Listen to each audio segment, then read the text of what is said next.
الحمد للہ رب العالمین والصلاة والسلام علی سید الانبیاء والمرسلین اما بعد فاعوذ باللہ من الشیطان الرجیم بسم اللہ الرحمن الرحیم انما یوفی الصابرون اجرهم بغیر حساب قال اللہ تبارک وتعالی فی آیت اخری وَلَنَبْلُوَنَّكُمْ حَتَّى نَعْلَمَ الْمُجَاهِدِينَ مِنْكُمْ وَالصَّابِرِينَ صدق اللہ مولانا العظیم وبلغنا رسولہ النبی الکریم۔ آج کی اس نشست میں صبر کا باب ہم شروع کرنے جا رہے ہیں۔ رسول اللہ صلی اللہ علیہ وسلم کی وہ احادیث جو صبر کے بارے میں وارد ہوئی ہیں، امام نووی نے ریاض الصالحین میں جو احادیث کا باب باندھا ہے، صبر کیا ہے، ہمارے آقا کے کیا ارشادات ہیں، انشاءاللہ آگے آنے والی 3-4 نشستوں میں ہم صبر کے بارے میں احادیث کا تذکرہ کریں گے۔ اس سے پہلے کچھ آیات قرآن پاک کی اللہ تعالیٰ نے کیا ارشاد فرمایا ہے، صبر کے بارے میں کیا کیا اللہ کے احکامات نازل ہوئے ہیں، آج انشاءاللہ ہم یہ بیان کریں گے، اور ساتھ میں صبر ہے کیا، علماء کا کیا موقف ہے، صبر کی تعریف کیا ہے، یہ تھوڑا سا ہم ذکر کریں گے انشاءاللہ۔ اللہ تعالیٰ سورۃ البقرہ کی آیت نمبر 125 میں دوسرا پارہ ہے، آیت اللہ نے بیان فرمائی ہے وَلَنَبْلُوَنَّكُمْ بِشَيْءٍ مِّنَ الْخَوْفِ وَالْجُوعِ وَنَقْصٍ مِّنَ الْأَمْوَالِ وَالْأَنفُسِ وَالثَّمَرَاتِ وَبَشِّرِ الصَّابِرِينَ الَّذِينَ إِذَا أَصَابَتْهُمْ مُصِيبَةٌ قَالُوا إِنَّا لِلَّهِ وَإِنَّا إِلَيْهِ راجعون۔ اللہ تعالیٰ نے ایک بات ارشاد فرما دی جو کہ حق ہے، سچ ہے اور طے ہے۔ وہ بات کیا ہے؟ اللہ فرماتا ہے ہم ضرور آزمائیں گے۔ ہم کیا کریں گے؟ ضرور آزمائیں گے۔ اس سے ایک بات تو پتہ چل جاتی ہے کہ آزمائش تو ضرور آنی ہے، آزمائش آ کر رہنی ہے۔ اچھے حالات ہوں گے تب بھی آزمائش آ کر رہنی ہے، اگر برے حالات ہیں آزمائش تب بھی آنی ہے۔ کوئی بھی انسان ایسا نہیں ہے، مومنوں کی بات ہو رہی ہے، غیر مسلموں کی بات نہیں ہو رہی ہے، وہ تو ان کی دنیا ہے، بس آخرت تو ہے ہی نہیں۔ یہ دنیا ہے جو جیلی بس، آخرت میں ان کا کوئی حصہ نہیں ہے۔ یہاں مومنوں کی بات ہو رہی ہے۔ اللہ کی ذات فرماتی ہے بھی ہم نے مومنوں سن لو، تمہیں ضرور آزمانا ہے۔ کوئی امیر ہے اس کو بھی آزمانا ہے، کوئی غریب ہے اس کو بھی آزمانا ہے۔ آزمائش کے طریقے کیا ہوں گے؟ اللہ نے اس کی مختلف اقسام بتا دی ہیں۔ من الخوف، خوف آ جائے گا، کس بات کا؟ نقصان کا خوف ہو گیا، ڈر آ گیا کسی بات کا، دشمن کا ڈر آ گیا، یہ بھی ایک خوف تو ہے۔ والجوع، بھوک آ جائے گی، فاقے آ جائیں گے، تنگ دستی آ جائے گی۔ وَنَقْصٍ مِّنَ الْأَمْوَالِ، مال و دولت میں نقصان ہو جائے گا، کاروبار میں نقصان ہو گیا، نوکری چلی گئی، پیسہ ختم ہو گیا، تنگ دستی آ گئی، یہ بھی ایک قسم ہے۔ وَالْأَنفُسِ، انسان کے اپنے بچھڑ جائیں گے، اللہ اپنے پاس بلا لیتا ہے، بڑے ہیں چھوٹے ہیں اپنے ہیں، ہو جاتے ہیں فوت، اللہ کی امانت ہے، وہ جب چاہے لے لے، یہ بھی ایک صبر کی قسم ہے، آزمائش کی قسم ہے کہ اللہ آپ کے کسی اپنے کو اپنے پاس بلا لے گا۔ والثمرات، اور یہ جو ہمارے کھیت ہوتے ہیں، پھل ہوتے ہیں، باغات ہوتے ہیں، ان کے نقصانات سے اللہ کہتا ہے ہم آپ کو آزمائیں گے، یعنی اللہ نے کہا آزمانا تو ضرور ہے۔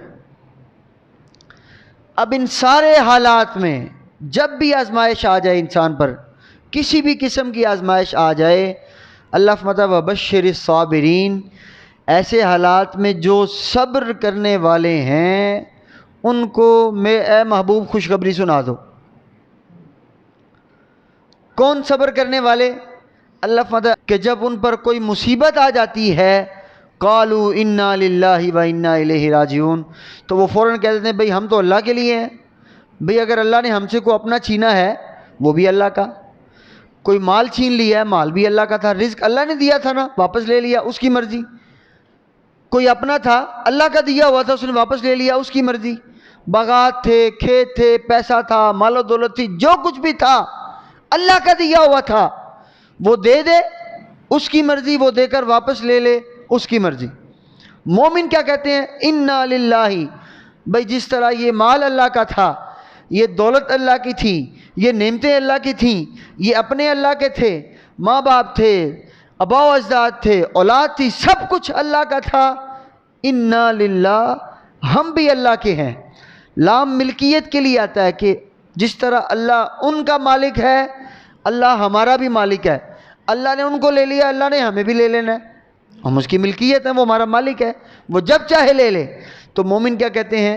انا للہ، ہم بھی اللہ کی ملکیت ہیں، وَإِنَّا إِلَيْهِ رَاجِعُونَ، اور ہم اسی کی طرف جو ہے لوٹ کر جانے والے ہیں۔ اور تیسری جگہ اللہ تعالیٰ کیا ارشاد فرماتا ہے کہ جو لوگ صبر کر لیتے ہیں، آزمائش تو آنی ہے، یہ بات تو طے ہے، اللہ نے طے کر دی یہ بات کہ آزمائش آ کر رہنی ہے۔ اب ان حالات میں جو لوگ صبر کر لیتے ہیں، اللہ شاہ فرماتا ہے انما یوفی الصابرون اجرہم بغیر حساب، کہ جو لوگ صبر کر لیتے ہیں پھر اللہ ان کا اجر بغیر حساب و کتاب کے دے گا۔ ہم نے نماز پڑھتے ہیں نا، اس کا ایک اجر مقرر ہے، بھئی فجر کی نماز کا اتنا اجر ہے، 2 رکعتیں پڑھی اس کا اتنا اجر ہے، 10 رکعت پڑھی ان کا اتنا اجر ہے، روزہ رکھا اس کا اتنا اجر ہے، حج کیا اس کا اجر مقرر ہے۔ ہر نیکی کا، ہر عبادت کا اجر مقرر ہے۔ صبر ایک ایسی عبادت ہے، اللہ فرماتا ہے جب آزمائش آتی ہے، جو انسان اس میں صبر کر جاتا ہے، اجرہم بغیر حساب، تو صبر کا اجر اللہ کسی حساب سے نہیں دے گا کہ تم نے صبر کیا تھا لو اتنا اجر ہے، بغیر حساب و کتاب کے اپنی رحمت کے سمندر کھول دے گا۔ کن کے لیے؟ جو لوگ اس کی راہ میں صبر کر جاتے ہیں۔ جب اللہ کی کوئی آزمائش آ جاتی ہے، بندے صبر کر جاتے ہیں، تو ان صبر کرنے والوں کا اجر ہوتا ہے، اللہ نے اس کا کوئی شمار رکھا ہی نہیں ہے۔ بہرحال اب ہم تھوڑا صبر کی طرف چلیں کہ صبر کیا ہے۔ آج ہم تھوڑا سا صبر کو سمجھیں گے کہ صبر ہے کیا۔ امام محمد بن صالح نے ریاض الصالحین کی شرح کرتے ہوئے لکھا ہے، لفظی اعتبار سے تو اس کا مطلب بڑا مشاہدہ سا ہے کہ روک لینا، الحبس، عربی میں حبس کہا جاتا ہے۔ یہ ہمارے آج کل حبس ہو رہی ہے نا، اردو میں ہم یہ لفظ استعمال کرتے ہیں، پنجابی میں حبس ہے یار بڑی آج کل۔ حبس کا مطلب کیا ہے؟ گھٹن ہو گئی ہے، ہوا رک چکی ہے، یعنی موسم نے ہوا کو روک لیا ہوا ہے۔ بارش ہوئی ہے آج، اس کے بعد حبس ہوگی، کیا مطلب ہے؟ یار بارش تو ہو گئی ہے لیکن یہ اب حبس ہو چکی ہے، ہوا رک چکی ہے، یہ جو فضا ہے ہماری اس نے ہوا کو روک لیا ہوا ہے۔ تو صبر عربی میں کہتے ہیں الحبس، اپنے آپ کو روک لینا۔ کس بات پہ؟ اس کی آگے 3 اقسام علماء نے لکھی ہیں۔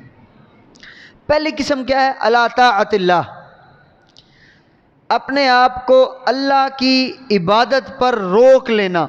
نماز پڑھنا آسان کام نہیں ہے، 100 طرح کی آپ کو آزمائشیں، شیطان تو بیٹھا ہے پھر آپ کو روکنے کے لیے، یہ بہانہ آ گیا وہ بہانہ آ گیا۔ روزہ رکھنا آسان کام نہیں ہے، بھوکا رہنا 16 گھنٹے کے لیے، وہ بھی گرمی کی شدت کے اندر، 100 طرح کے بہانے تو ہیں، ٹھیک ہے، لیکن پھر بھی اللہ کی اطاعت کے اوپر اپنے آپ کو روک لینا، یہ صبر کی پہلی قسم ہے۔ حج کرنا بہت مشکل کام ہے، آج کے دور میں جتنا حج مہنگا ہو گیا ہے، عام آدمی اپنے بچوں کی شادی کر لیتا ہے اتنے خرچے میں، لیکن کیا ہے، انسان صبر کرتا ہے اور وہ پیسہ خرچ کر کے اللہ کی عبادت کراتا ہے۔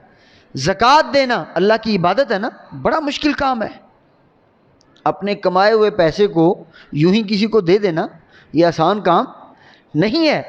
تو صبر کی پہلی قسم ہے الحبس علی طاعت اللہ، کہ اپنے نفس کو اللہ کی عبادت پر روک لینا کہ جو بھی ہو جائے میں نے اللہ کی عبادت کرنی ہے، یہ صبر کی پہلی قسم۔ دوسری قسم کیا ہے؟ آپ لکھتے ہیں عن محارم اللہ، کہ وہ کام جو اللہ نے حرام قرار دیے ہیں، ایسے اعمال جو حرام ہیں ان کو کرنے سے روک لینا۔ پہلے تھا اللہ طاعت اللہ، اللہ کی عبادت پر اپنے آپ کو روک لینا کہ میں نے عبادت کر کے چھوڑنی جو مرضی ہو جائے۔ اب دوسری قسم آ گئی صبر کی، الحبس عن محارم اللہ، کہ اپنے نفس کو روک لینا ان گناہوں سے، ان اعمال سے جن کو اللہ نے حرام کر دیا ہے۔ ایسے کام نہیں کرنے بھائی، صبر کرنا میں نے۔ جھوٹ بولنا بڑا آسان کام ہے، لیکن بندہ نہیں بھی میں نے جھوٹ نہیں بولنا، میں نے صبر کرنا کیونکہ اللہ نے حرام کیا ہے۔ چوری کرنا بڑی آسان سی کام ہے، کسی کی غیر موجودگی میں چوری کر لو، لیکن اپنے آپ پر صبر رکھنا کہ نہیں بھی چوری کرنا حرام ہے، میں نے چوری نہیں کرنی ہے۔ غیبت کرنا، کسی کی برائی کر دینا، کسی کی غیر موجودگی میں ادھر باتیں کر دوں، یار وہ فلاں شخص ایسا ایسا ایسا ہے، یہ بڑا آسان کام ہے۔ لیکن صبر کیا ہے؟ اپنے نفس کو روک لینا، نہیں یار اللہ نے منع کیا ہے، حرام ہے غیبت کرنا، میں نہیں کروں گا۔ بے ایمانی کرنا بڑی آسان سی بات ہے، دودھ میں ملا دو، کسی کو کیا پتا کیا ملا دیا آپ نے، آپ کیمیکل کا دودھ بنا دو، کسی کو کیا پتا۔ آپ مسالوں کے اندر پاؤڈر شامل کر دو، گندم کا وزن بڑھانے کے لیے اندر پتھر شامل کر دو تاکہ وزن زیادہ ہو جائے، یا جڑی بوٹیاں دوسری شامل کر دو، کرتے ہیں، ہوتا ہے ایسا۔ یہ کرنا آسان ہے، لیکن صبر کیا ہے کہ نہیں بھائی ایسا کرنا حرام ہے، میں نہیں کروں گا۔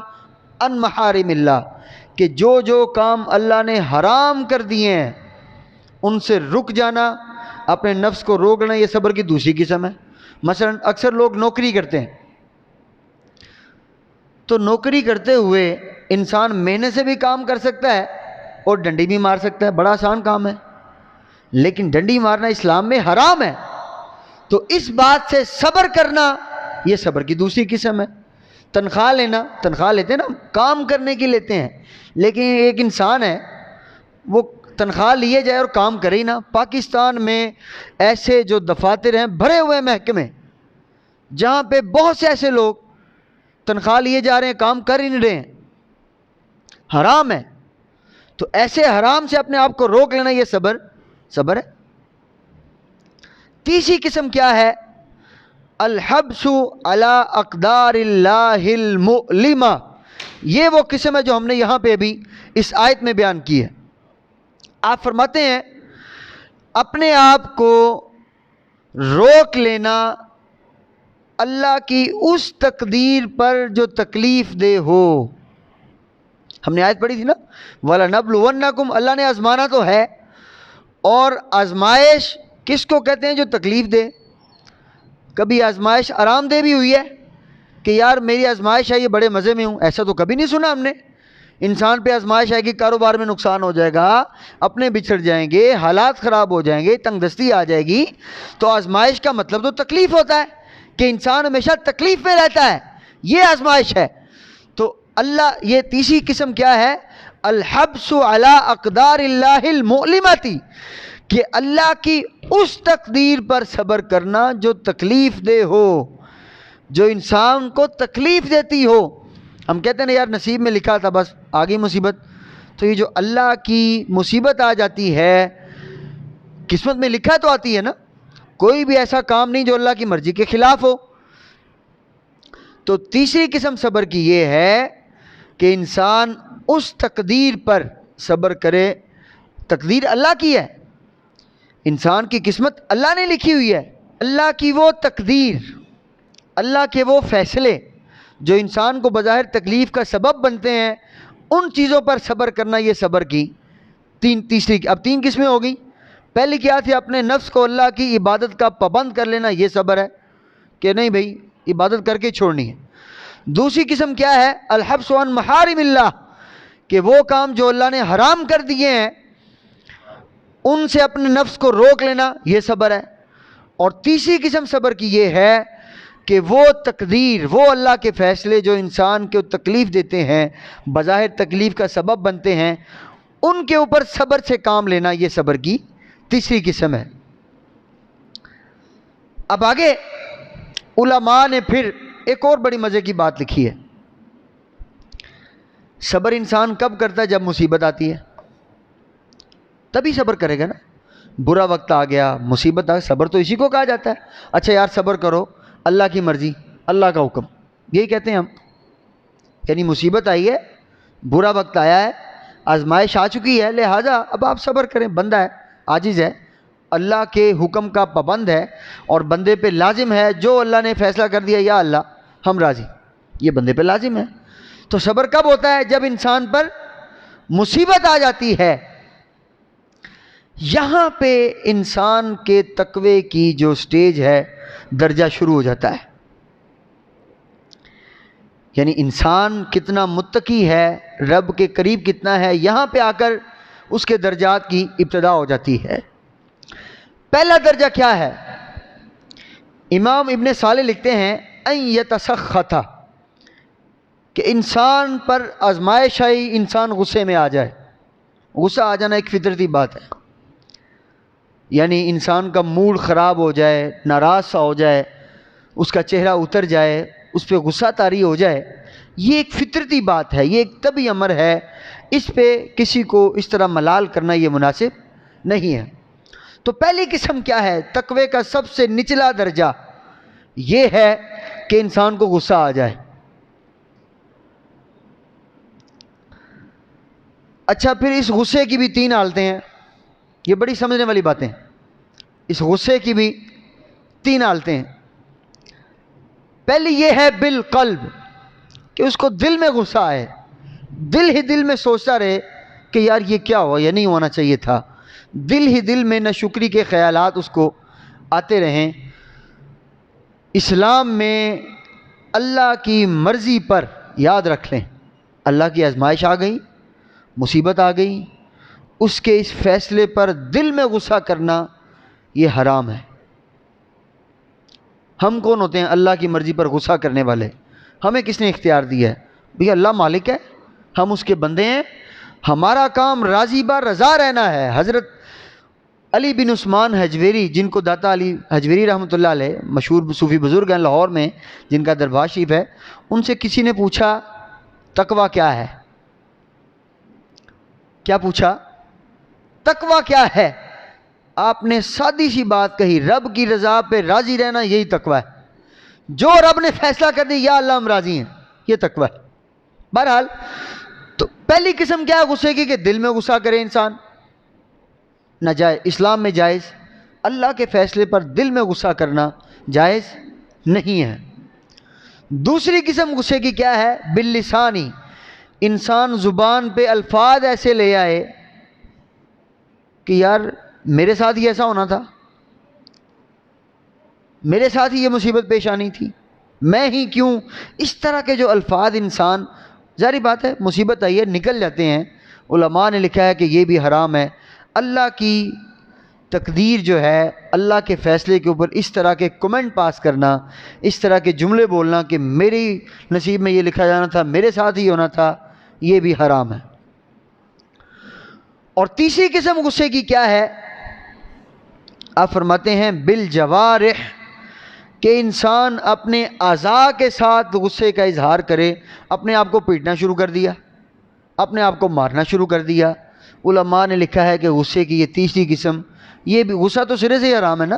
پیارے آقا صلی اللہ علیہ وسلم نے غصے سے منع فرمایا. آپ کیا فرماتے ہیں؟ آپ نے صحابہ سے پوچھا یار یہ تو بتاؤ پہلوان کون ہوتا ہے؟ صحابہ نے عرض کی یا رسول اللہ جو کسی کو اٹھا کے زمین پہ پٹک دے وہ پہلوان ہے.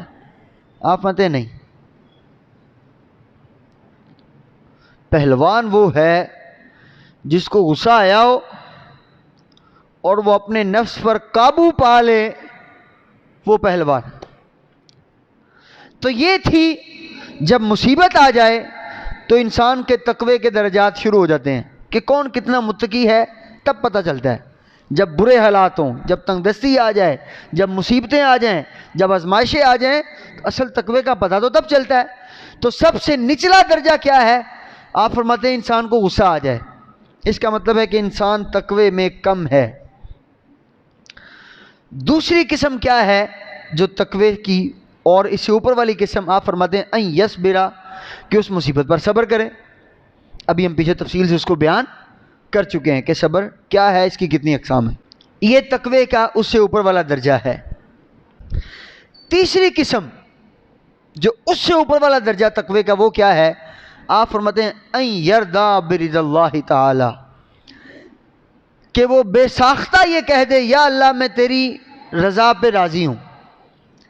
ایک تو ہم کہتے ہیں نا، ہم جب عام طور پہ یہی ہوتا ہے جب ہمارا کوئی بچھڑ جاتا ہے، جب کو ہمارا کوئی اللہ کے پاس چلا جاتا ہے، ہم کہتے ہیں اللہ کا حکم جی، اللہ کی رضا. اگلا کہتا ہے مان لیا، یہ اس کی بات ہو رہی ہے. ہم کیا کہتے ہیں؟ اللہ کی رضا، اگلا کہتا ہے مان لیا جی. تو یہ تقوی کی اس سے اوپر والی قسم ہے، ان یرضا برضا اللہ تعالی، کہ انسان فوراً کہتے جی میں اپنے رب کی رضا پہ راضی ہوں. یہ تقوی کی اس سے اوپر والی قسم ہے. اور سب سے اوپر والی قسم جو چوٹی کی قسم ہے تقوی کی، وہ کیا ہے؟ اللہ کا حکم پتہ کیا ہے؟ کہ جب مصیبت آ جائے کیا کہتے ہیں؟ انا للہ و انا الیہ راجعون. لیکن رسول اللہ صلی اللہ علیہ وسلم کا عمل کچھ اور تھا. آپ یہ بھی کہا کرتے تھے، انا للہ پڑھا کرتے تھے، نو ڈاؤٹ، اس میں کوئی شک نہیں ہے. لیکن آپ کا ایک اور بھی عمل تھا جو تقوی کی انتہا ہے. آپ ایک جملہ بولا کرتے تھے جب کوئی مصیبت آ جاتی تھی تو رسول اللہ صلی اللہ علیہ وسلم فرمایا کرتے تھے الحمدللہ علی کل حال، یا اللہ ہر حال میں تیرا شکر ہے. تو تقوی کی انتہا یہ ہے کہ انسان پہ مصیبت آئی ہو اور انسان کہے الحمدللہ علی کل حال، یا اللہ تیرا ہر حال میں شکر ہے. تو جس حال میں رکھے تیرا شکر ہے، تو اچھے حالات میں رکھے تب بھی شکر ہے. ایک ہے صبر کرنا، صبر بھی ٹھیک ہے، آپ نے صبر کر لیا، قرآن کا حکم ہے وبشر الصابرین، صبر کرنے والے کو خوشخبری سنا دو، یہ تو مومنوں کی بات ہے.